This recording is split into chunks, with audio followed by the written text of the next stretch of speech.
Hi there, welcome back to the Conflict Hotline.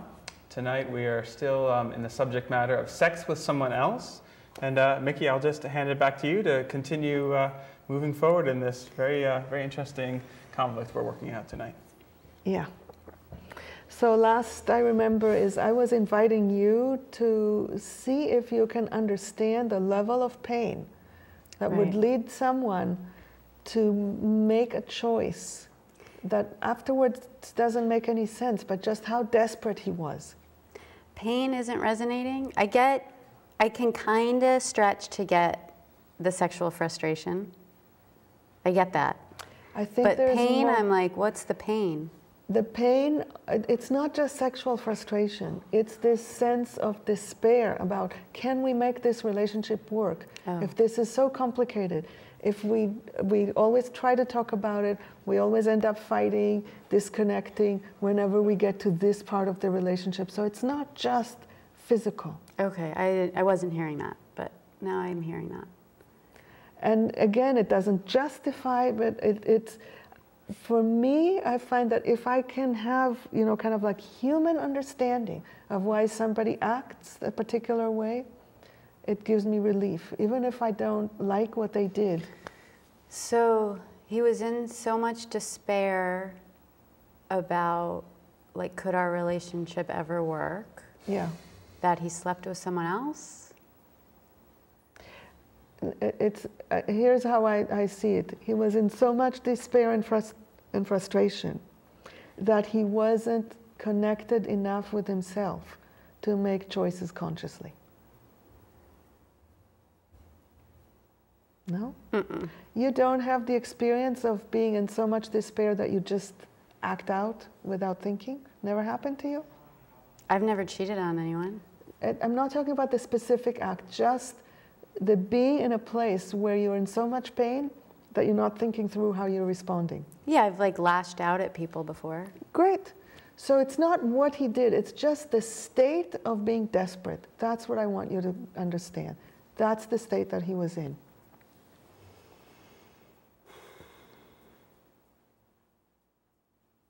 Chew on it for a moment. Okay. I can happily remind you of some things that you've done when you've been in an extremely despairing, painful state. I don't think that will help. I doubt it will help. Well, okay. It wouldn't help, would it? No, it's like now he's pissed off at me, and meanwhile he's the one who's cheated on me, and that's my whole thing about this whole conversation. It's like getting turned around, and like I'm the bad one, and I feel like I'm done.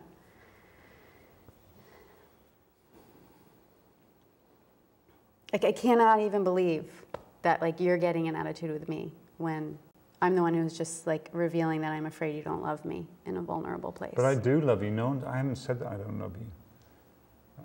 You know, I mean, this is not because there's any change in how much I love you, and the fact that I'm sitting here isn't because I don't love you.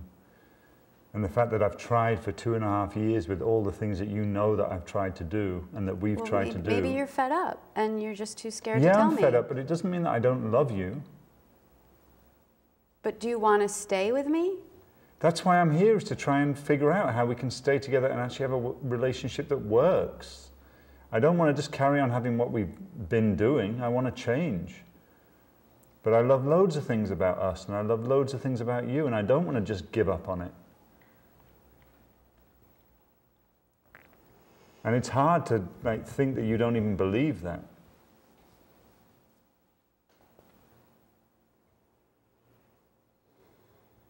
It's hard for you that I don't believe you? Yeah, it's hard. Why? Because I do love you and I want you to know that. That's why. It's just painful for you to like have this idea that suddenly everything's just gone. I know that I screwed up in that way, but it doesn't mean everything's just gone. He wants to be seen for what's in his heart towards you. That's what he's saying. He wants me to see that he loves me. Yeah. I want to see that too. I see it a little. How do you see it? I mean, I kind of believe him when he's saying it. but I still don't, it doesn't fit with my story of like, when you love someone, you don't do that. Like, you don't cheat on someone you love. Thank you. Now, this is really helpful because I think that often enough when we have a story about how life operates, that story makes it sometimes hard to understand somebody else who doesn't have the same story. So then we have this gap, and that's, I think, the kind of like the crux of the mistrust, is you thought he lived the same story as you. And what he is saying is, I love you just as much as I ever did, and that, and my having chosen what I did, can coexist in me. Yeah, that's so hard for me to understand. Yes, and that's what he wants to be seen for. This is exactly the piece where there may be, you know, a little tiny bridge. If you can imagine that someone else may be in a different place than you, that for him, the love is independent of the choice that he made. Not that he likes the choice. I mean, he understands the choice. Right? So maybe he loves me, but you don't, if you respect someone, so then it's respect. It's like, you don't cheat on someone you respect.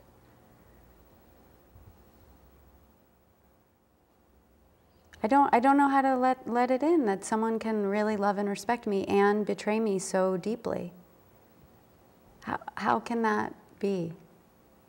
Yeah, I'm just really sitting here with this difficulty because I totally know that from your end it was not at all about not respecting her. No. Although I totally understand why you would see it that way now. And now I wasn't thinking about respect or not respect. I wasn't thinking about very much. Right, you weren't thinking about me. Yeah. Because I don't matter to you. I want you to see if they can see a difference between you don't matter to him and he wasn't thinking. He was in so much pain that he wasn't thinking. That's the piece that I want you to really wrap your mind around. He was in so much distress about what was going on, and he still is in that much distress. Why didn't he come to me and tell me? Because that's not his style. It has been, though. He tried, and he was kind of not trusting that that would work. He didn't know what to even say. Well, then I don't know if I respect him. I don't respect people who do that. Mm-hmm. Who lie, who cheat, who like...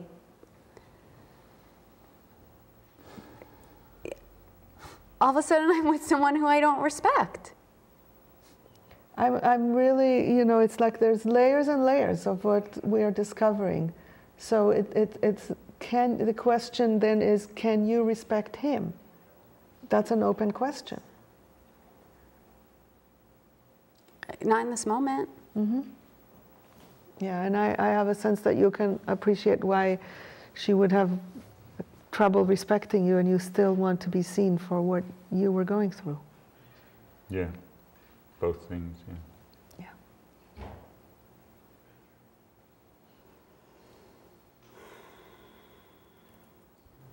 So I want you to sit with it for a moment and see if you have some other question or comment. It strikes me that this is a real, something kind of, I wouldn't say we've come to any resolution, but a powerful shift just happened here.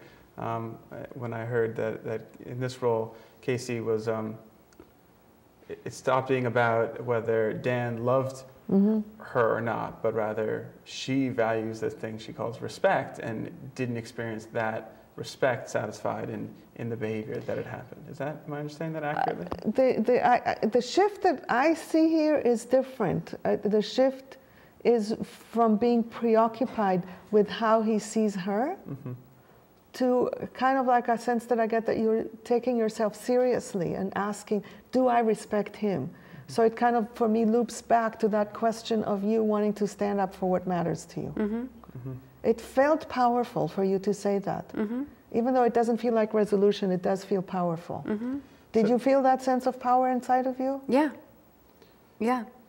Is there any kind of like relief in that experience of power? Like, I am taking myself seriously.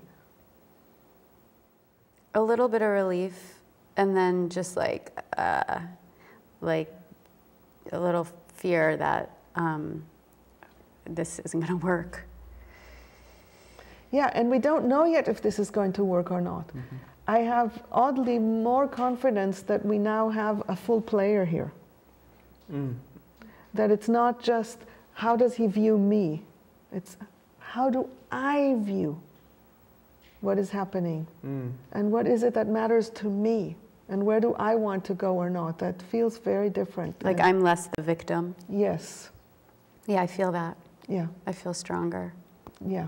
And the stronger you are, the more chance there is of the two of you meeting each other, even if it doesn't feel like it in this moment. Shall we take one more break? Let's take one more break. I have another question when we come back. So we'll take a short break. We'll be right back with the conflict hotline.